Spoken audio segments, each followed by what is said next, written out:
Full.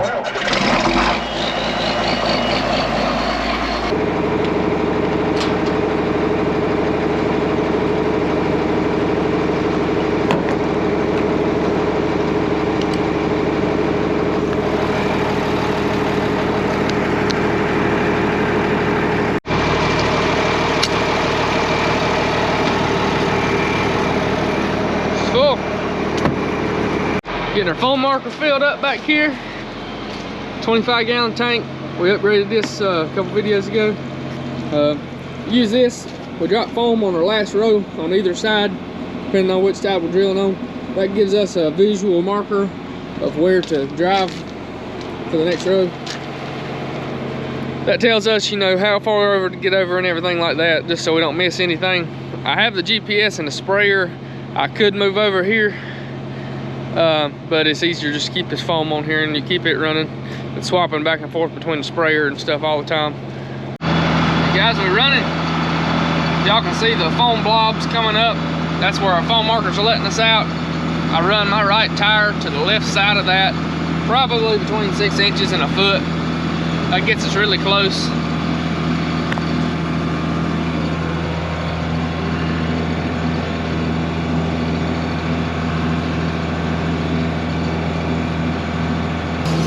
About 4 or 5 acres of this field with this Dynagrove, and then I'm gonna switch over to the AgriMax for the remainder of it. And any probably about any wheat seed I'll save to sell to customers, like to bag up customers next year. I'll probably try to save the beardless, just for the fact that if they grow up for hay, it won't, you know, they can use it. It won't be as bad of a deal for the cows.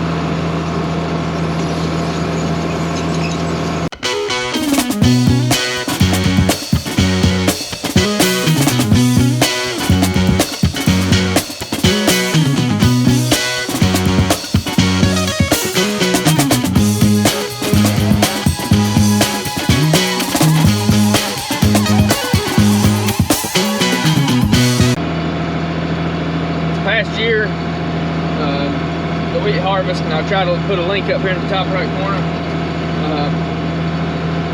Probably, well, by far the best wheat crop I've ever had. I'm gonna guess it was in the 70s, maybe close to 80, and well, higher than that in places, but some places hurt us.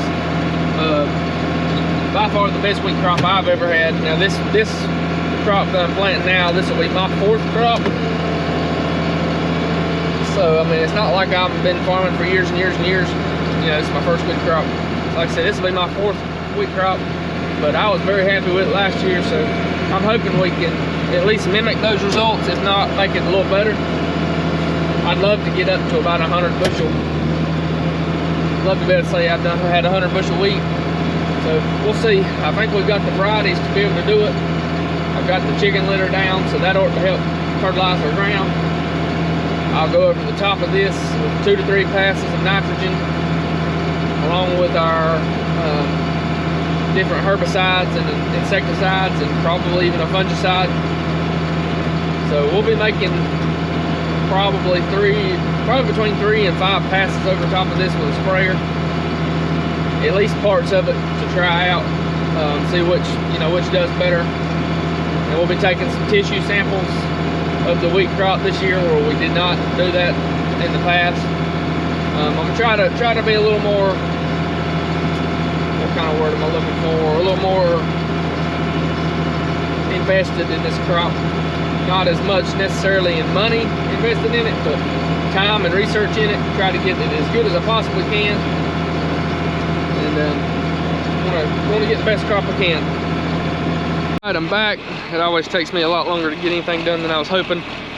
So I drilled out about 5 acres here on the Low Place farm with the Dynagrove bearded wheat.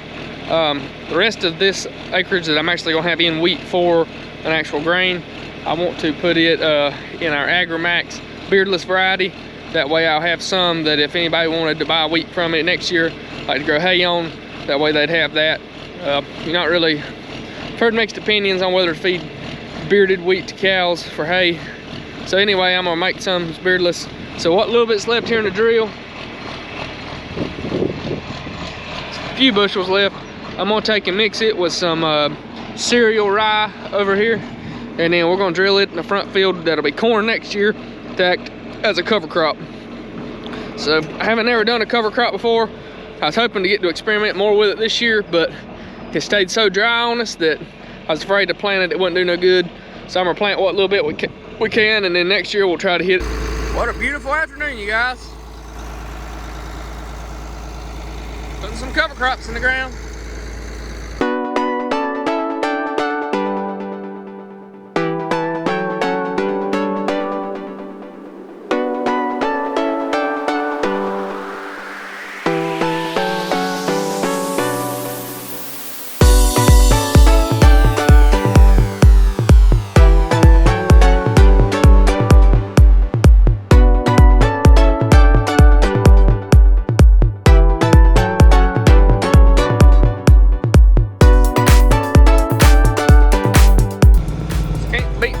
Sunset, North Carolina.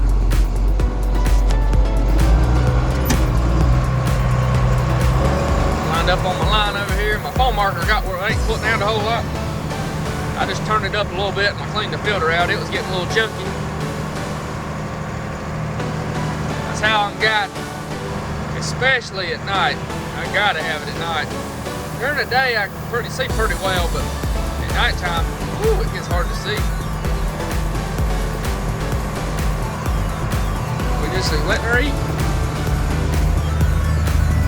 This is a mix of some leftover wheat we had and some rye.